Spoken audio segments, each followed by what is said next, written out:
The Vanishing, the Maura Murray mystery. The perfect student. On a cold February evening in 2004, a 21-year-old nursing student named Maura Murray made a decision that would haunt her family forever. She packed her dorm room, withdrew money from an ATM, and drove north into the White Mountains of New Hampshire.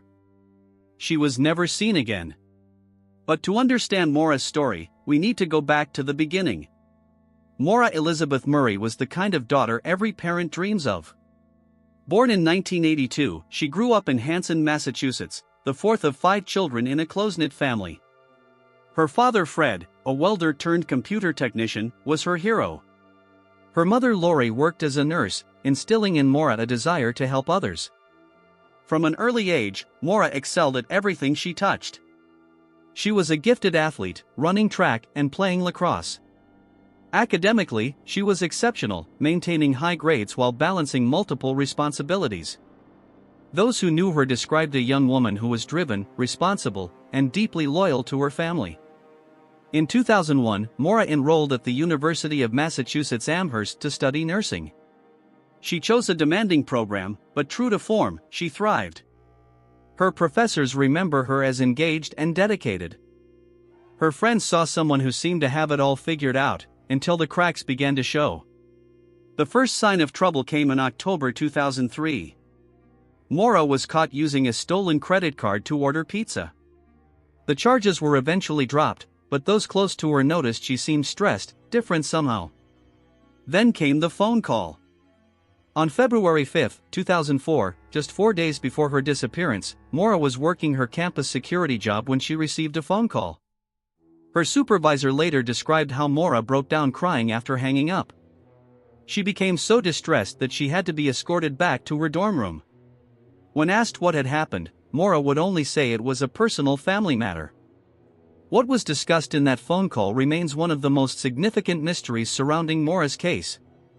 Her family has consistently stated that no family emergency existed, no crisis that would have prompted such a reaction. So what did the caller tell Maura that night that reduced this strong, composed young woman to tears? 3 days later, on February 8, Maura was involved in a single-car accident near her father's hotel in Amherst. She had been driving her father's Toyota Corolla when she hit a guardrail. The car sustained significant damage to the front end, but Maura was unharmed. Her father Fred later said the accident seemed minor, just one of those things that happen. But others wondered, was Maura distracted? Was something weighing heavily on her mind? The next morning, February 9, 2004, would be the last time anyone who loved Maura Murray would see her alive. She attended classes as normal, spoke with professors, seemed to be going through the motions of an ordinary day. But beneath the surface, Maura was planning something. Something that would take her hundreds of miles from everything familiar, into the lonely mountains of New Hampshire, toward a fate that remains unknown to this day. What drove an accomplished young woman to abandon her life so suddenly? What was she running from, or running toward? The answers may lie buried somewhere in the snowy wilderness of the White Mountains, or they may be hidden in the secrets Maura carried with her into the darkness of that February night. The last day. February 9, 2004 began like any other Monday for Maura Murray. She woke up in her 4th-floor dorm room at UMass Amherst, got ready for classes, and seemed to her roommate to be in normal spirits. But beneath this facade of normalcy, Maura was orchestrating what would become one of the most puzzling disappearances in modern American history. At 11 a.m., Maura attended her art history class. Her professor later confirmed she was present and participating. After class, she stopped by the campus library, checking out several books. To anyone watching, Maura appeared to be a dedicated student preparing for the week ahead. But the reality was far different. Around 1 p.m., Maura sent an email to her boyfriend Billy Roche, who was stationed at Fort Sill in Oklahoma with the Army. The email was brief and unremarkable, discussing mundane relationship matters.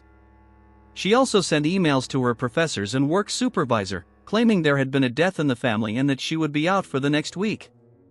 This was a lie. No one in Maura's family had died. At 3:15 p.m., Maura went to an ATM near her dorm and withdrew $280, nearly all the money in her account. Security cameras captured her making the transaction, showing a young woman who appeared calm and focused. She then drove to a local liquor store, where she purchased a bottle of Kahlua, vodka, and Bailey's Irish Cream, enough alcohol for what seemed like a significant gathering, though Maura was planning to travel alone. Back in her dorm room, Maura began packing. Her roommate later described finding the room unusually tidy, with most of Maura's belongings packed away in boxes and bags. Maura had taken down her photographs and personal items, leaving the space looking almost vacant. It was as if she was preparing never to return. At 4:37 p.m., Maura's father Fred received a voicemail from her. "Hi Dad, I love you," she said simply. Fred would later describe this message as sounding normal, though he noted it was unusual for Maura to call just to say she loved him.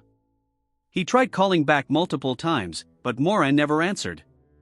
Around 4:45 p.m., Maura loaded her 1996 black Saturn sedan with her packed belongings, the alcohol she had purchased, and a small amount of food.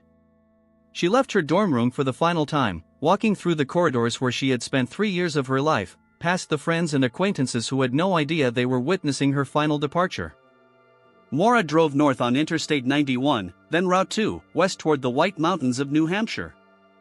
She had printed out MapQuest directions to Burlington, Vermont, though investigators would later question whether Vermont was truly her intended destination. Cell phone records show her phone connecting to towers along Route 2 as she drove deeper into rural New Hampshire. At approximately 7:27 p.m., Maura's Saturn rounded a sharp curve on Route 112 in Haverhill, New Hampshire, near a place called the Weathered Barn. The road was dark, narrow, and covered with snow and ice. Something went wrong. The car spun out of control, sliding off the road and striking several trees before coming to rest against a snowbank. The front end was severely damaged, the windshield spiderwebbed, and the car was no longer drivable. Maura was now stranded on a lonely stretch of road, nearly 150 miles from her college campus, with temperatures dropping and snow beginning to fall.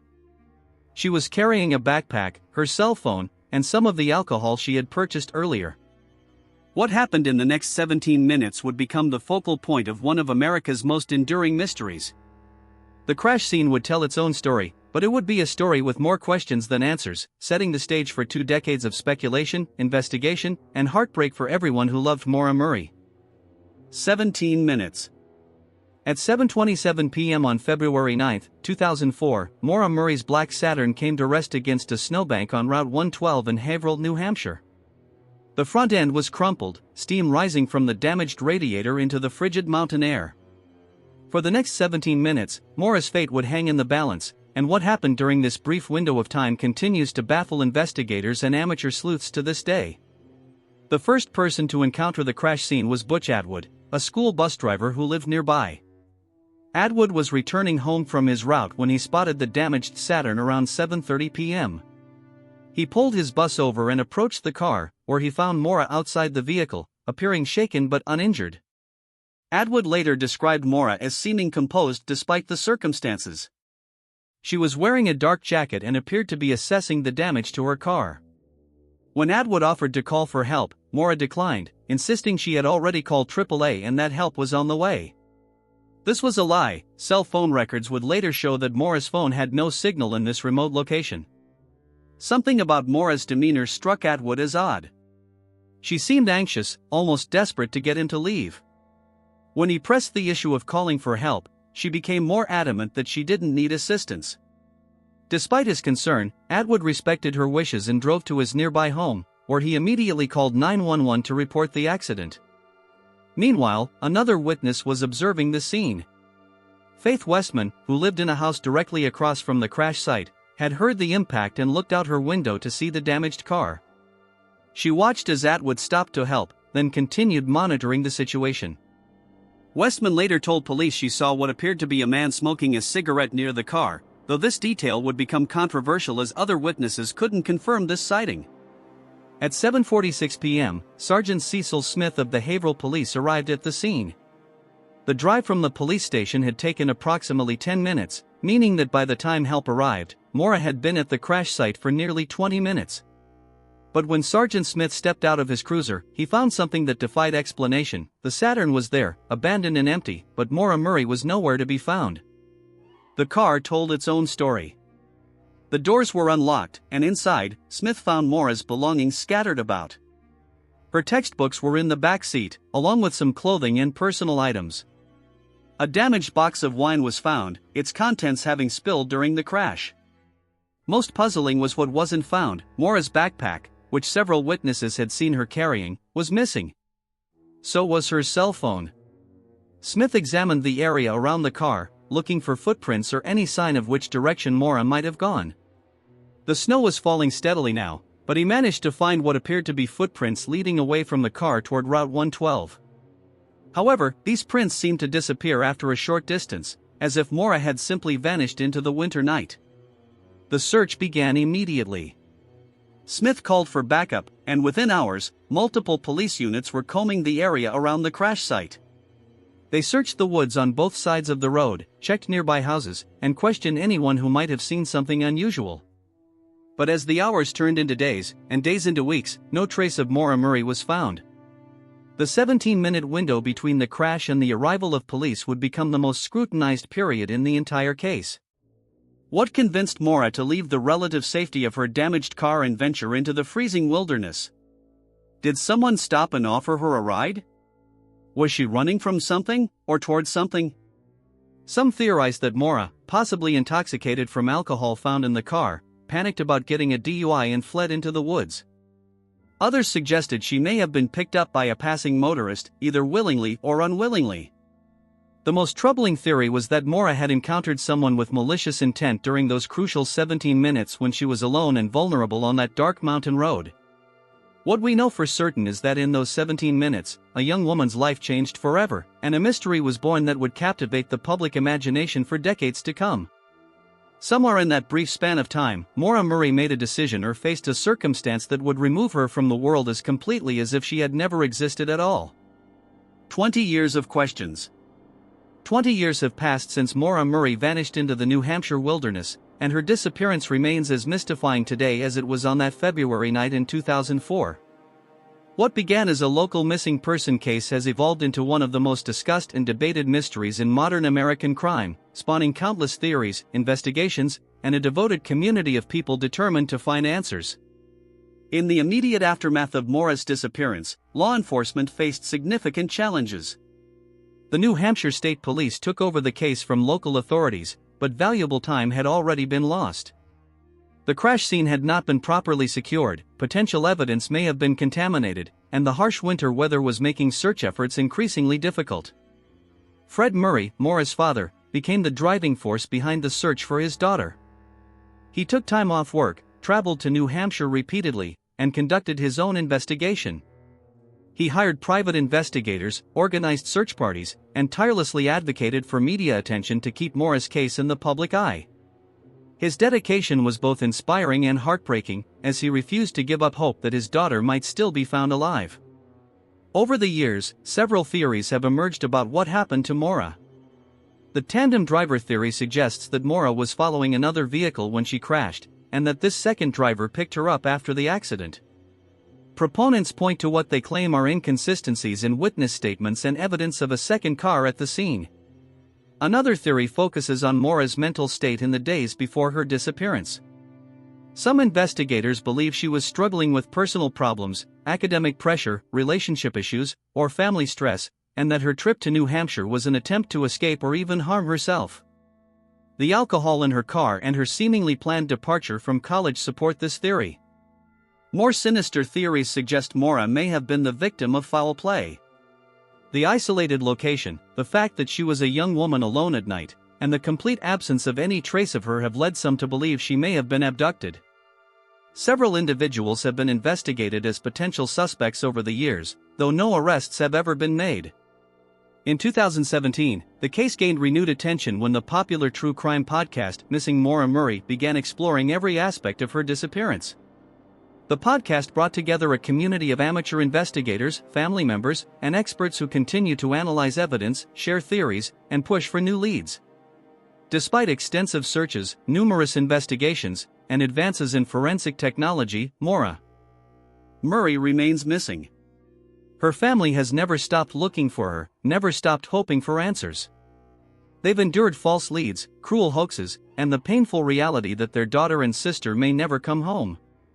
The case has also highlighted broader issues in missing person investigations, the importance of immediate, thorough crime scene processing, the need for better coordination between law enforcement agencies, and the challenges of investigating disappearances in remote, rural areas. Today, Maura would be 42 years old. Her family continues to mark birthdays and holidays with an empty chair, still hoping for news, still believing that somewhere, somehow, answers exist. The New Hampshire Attorney General's office maintains that the case remains active and under investigation. What happened to Maura Murray on that February night remains one of life's most haunting questions. Was she a young woman in crisis who made a tragic decision in the wilderness? Was she the victim of random violence? Or did she somehow manage to disappear deliberately, starting a new life far from everything she had known? The truth may be buried in the snowy forests of New Hampshire, locked away in someone's memory, or hidden in evidence that has yet to be properly understood. What we do know is that Maura Murray was a real person, a daughter, sister, friend, and student whose life mattered. Her story deserves to be told, her family deserves answers, and she deserves to be remembered not just as a mystery, but as a young woman whose life was cut short far too soon. Thank you for following Maura Murray's story to the end. If this case moved you, hit like and subscribe. We have more stories that deserve to be heard. Share your thoughts, your feelings, and your final theory in the comments. Sometimes, the smallest detail or observation can unlock the biggest mysteries. Maura's family is still waiting for answers, still hoping that someone, somewhere, knows something that could bring their daughter home.